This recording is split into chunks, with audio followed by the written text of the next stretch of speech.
Hello, mermaids! It's Serafina Delirium, and today is October the 3rd, 2022. So, I hope you're having a fantastic, mermazing day, and you probably would love to try this at home. This cute little jack o' lantern Halloween nail look. So, before we get started on anything today, I just want to tell you what I'm wearing on my nails. I did do a little get ready with me video for what I'm wearing on my face, so I guess I could go over that too. But on my nails, I started with this base coat. This is the Sally Hansen Insta Dry nail polish in 233 Petal Pusher. It's a great wedding color. It's a great base coat. It's just a great flexible little peachy floral light beige skin tone almost. And I use that as my base coat. And on top of that, I have a nail polish from Hot Topic. This is a Blackheart Beauty nail polish in Orange Shimmer. And it's a skull shape. It's gorgeous orange shimmer nail polish. And that's what I'm using today on these nails. Very cute. That's like my favorite Halloween nail polish, and I save it. I've had it since 2014 and I'm still saving it. And then we have, this is probably by like Wet n Wild. I don't know who it's from, but it's the Color Workshop. So, and it's by Mark Wins International, which owns Wet n Wild. So I figure it's probably the same formula, but this is just a black like nail decorating pen. And I used it to put on the jack-o'-lantern faces as well as the stripes and polka dots. And it worked really well.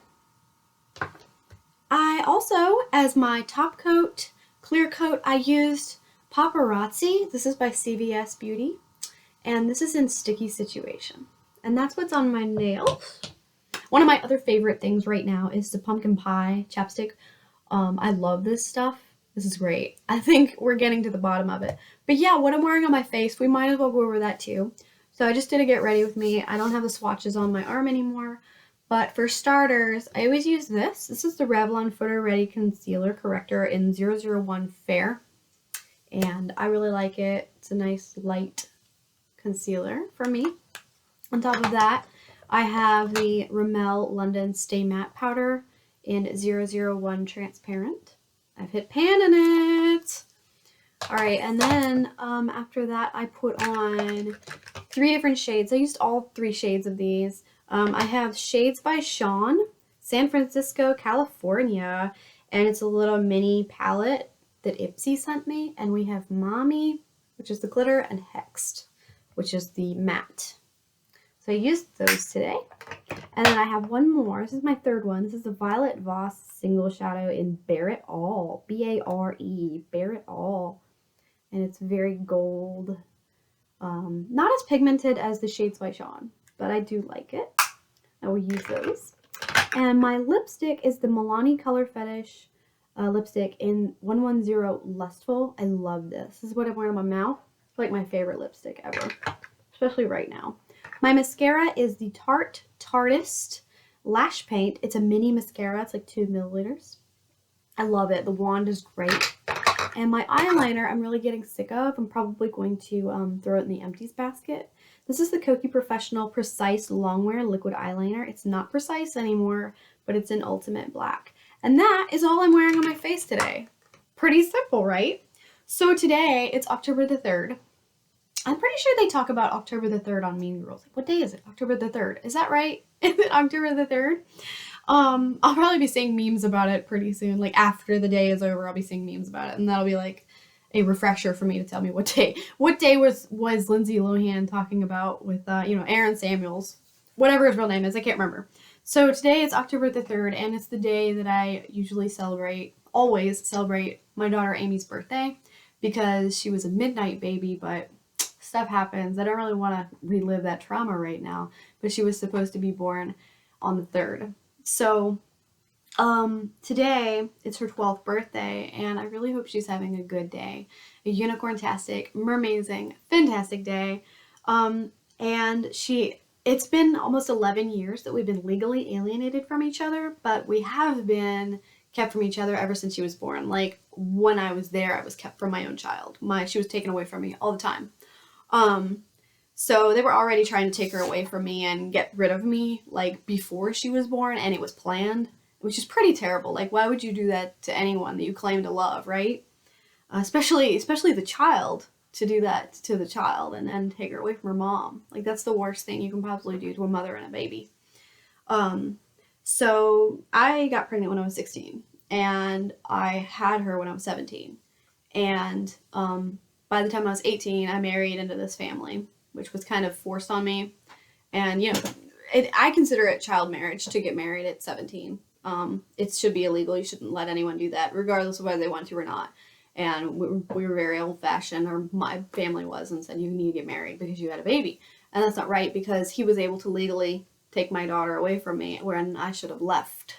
When I was pregnant and never looked back and just run away. Honestly, that would probably have made everything turn out completely differently to this day. And I'd still have my daughter, and she'd probably have a normal life. But it's not what happened, because we were young and dumb. But today she is 12, and I think about her every year, every birthday, every Mother's Day, Christmas, Halloween.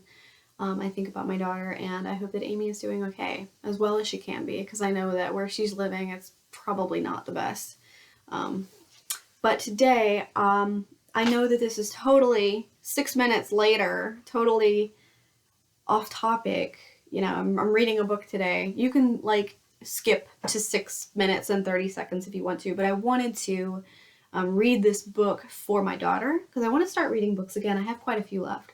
So this book is it's a movie book library book, and it's Disney's Little Mermaid. Of course we're going to do a Little Mermaid book, right? So this is book 8 in a series. So I wanted to read this, and it says, follow the adventures of Ariel as she fights to be human so she can live alongside her true love, Prince Eric. It probably would be more appropriate to read something about a narwhal or a unicorn today, but I don't have any narwhal books. I need to get the golden book, Narwhal and Unicorn. So, all right, let's read this book. Disney's Little Mermaid by Advanced Publishers, and this was written in 2006 by Disney Enterprises Incorporated. The Little Mermaid, printed in the United States of America, was first published in 2004. All right. So, page 2. Once upon a time, there was a little mermaid named Ariel who dreamed of living in the human world. She loved to go on adventures with her best friend Flounder, and on the day of the royal concert, instead of performing with her sisters, she explored a shipwreck and swam up to the surface to look around.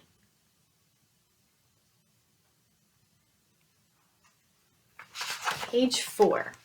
When Ariel remembered about the royal concert, she rushed home. The evil octopus sea witch, Ursula, watched her go, hoping to find a way to cause trouble for King Triton, Ariel's father. The king was very angry that Ariel had swam up to the surface. He ordered her never to go there again and asked Sebastian the crab to keep an eye on her.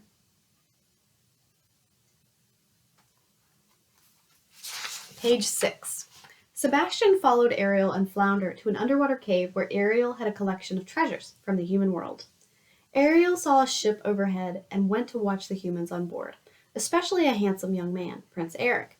Suddenly there was a terrible storm, and as the prince tried to save his crew, an explosion sent him overboard. Ariel was horrified and swam to his rescue.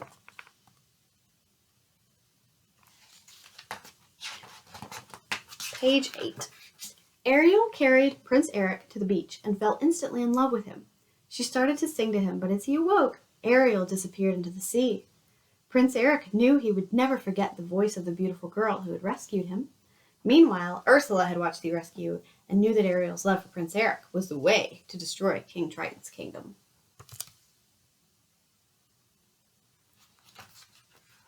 Page 10. Back at the underwater palace, King Triton discovered Ariel had rescued a human and fallen in love with him. He was so angry that he destroyed all her treasures. Ariel was very upset, and when Ursula's evil eels, Flotsam and Jetsam, showed up and suggested they take her to Ursula for help, she agreed.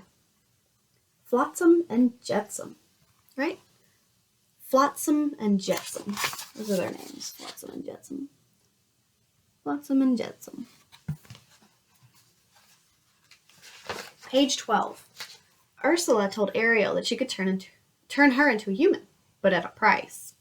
You must give me your voice, she said. In return, Ariel would be human for 3 days, But if the prince hadn't given her a kiss of true love by sunset on the third day, she would turn back into a mermaid, and "You will belong to me!" cried the sea witch. Ariel agreed and signed Ursula's contract. Then she was turned into a human and swam to the beach. When Prince Eric found Ariel, he didn't know who she was, and Ariel couldn't tell him as she no longer had a voice. He took Ariel to his palace and showed her his kingdom. By the second day, he had begun to fall in love with her and took her for a romantic boat ride on the lagoon. But just as they were about to kiss, Flotsam and Jetsam appeared and overturned the boat. There you see her sitting across the way. Page 16. That night, Ursula decided to take matters into her own tentacles and changed herself into a beautiful young girl named Vanessa. She put Ariel's voice in a shell around her neck and made her way to the palace. When Prince Eric heard the lovely voice coming from the shell, he recognized it as belonging to the girl who saved his life and agreed to marry Vanessa the next day. Page 18. When Ariel awoke to the news of Prince Eric and Vanessa's wedding aboard a special royal wedding ship, she was heartbroken. But then Ariel's sea friends discovered that Vanessa was really Ursula and raced to tell Ariel. Together they set out to the wedding ship to stop that marriage.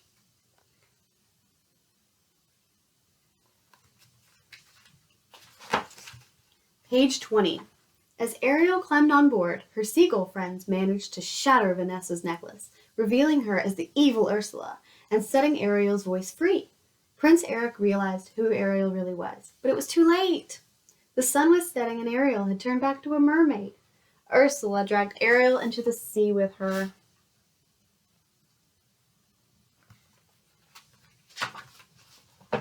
But King Triton was waiting for them. Ursula agreed to set Ariel free if King Triton took her place as Ursula's prisoner. The king gave Ursula his crown and magic trident and signed a new contract. But just then, Prince Eric appeared and fought Ursula, finally destroying her by driving his ship through her cold heart. At last, the ocean was free from Ursula's evil rule. That's a pretty good summary of what happened.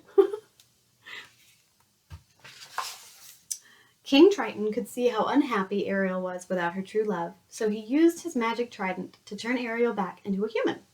Ariel's wish had come true, and she and Prince Eric lived happily ever after. The end. And they're kissing, and they're happy. All right, there's the back of the book. And I know this wasn't much of a book reading, but, I can be a little bit more less talkative about personal stuff and some other book readings and just read the book and then end the video like we're gonna do right now. So I hope you guys really like the stuff that I post. Let me know what you think I should probably make. I like Get Ready With Me, so I like hauls, and I have a haul to do next. So I hope you have a fantastic, mermazing day, and don't forget to like, because it would really mean a lot to me if you like this video. I do work really hard on these. And subscribe to my channel so I can keep posting. All right, I'll see you next time. Bye, mermaids.